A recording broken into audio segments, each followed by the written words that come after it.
Okay, so we're recording now. Can you just say something? Hi. All right, we're good.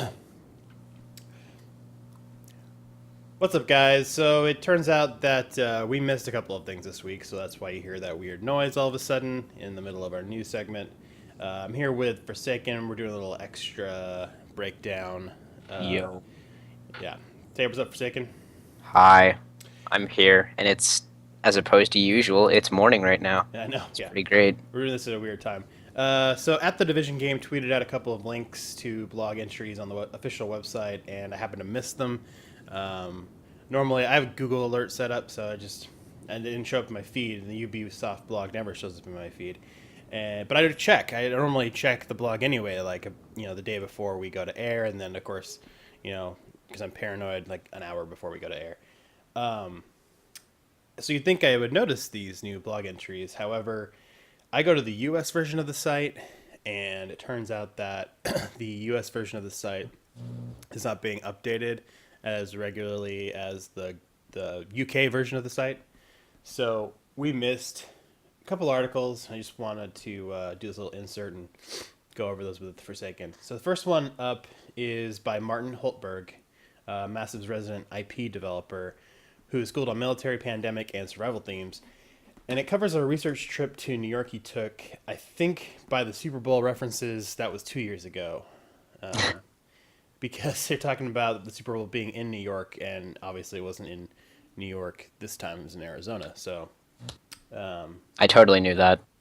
yeah, yeah. It could be 2 years ago, even. I mean, 3 years ago, even. I'm not sure. I meant to look that up. Things to note from this little diary. I don't know if you noticed this, Forsaken, but he went to Manhattan specifically. Hmm. He impressed in his writing the verticality of the city. It is pretty vertical, yeah. Yeah. Um, he mentioned corridors again. That this is I've seen this in like the last three pieces of like interviews How and everything is just so closed in and close together. yeah, and like long direct lines of sight. Yeah. That's what I keep seeing, and little room for cover. So they're emphasizing this like it's almost like a room that you're in with no ceiling. Hmm. Um, Pointed out how the city is so dependent on services like police, sanitation, water. It seems like it's so close on the edge already, which that makes sense to me. I mean, Just, I like this comment, like, in their absence, you would also, talking about policemen, in their absence, you would often see jammed intersections. Imagine if they weren't there at all. And like I said, no place, no place to be stuck in when it hits the fan. So there's just a lot. It'd just be a lot of like people trying to get out of there, but too jammed for anyone to go anywhere. yeah. And then I want to go over some of the locations he specifically mentions. Brooklyn Bridge. Yeah, Brooklyn Bridge. An aircraft carrier permanently parked on the west side, now operating as a museum. Which I think that's a hint that that might be some sort of major location. That'd be an interesting base of operations. Yeah, An aircraft carrier on land. Yeah, on land. yeah, Get the guns backing up and operating. that's true. Holy cow! The majestic atmosphere of places like Grand Central Station, that's kind of a no-brainer, right? I mean, that's got to be in the game. I'm Central, pretty sure we've seen it in one of the screenshots before. I I think think you're right too, or at least it was some it was a concept art, contract. Yeah, yeah, contract art. Yeah, that's words. contract art, yeah. Yeah.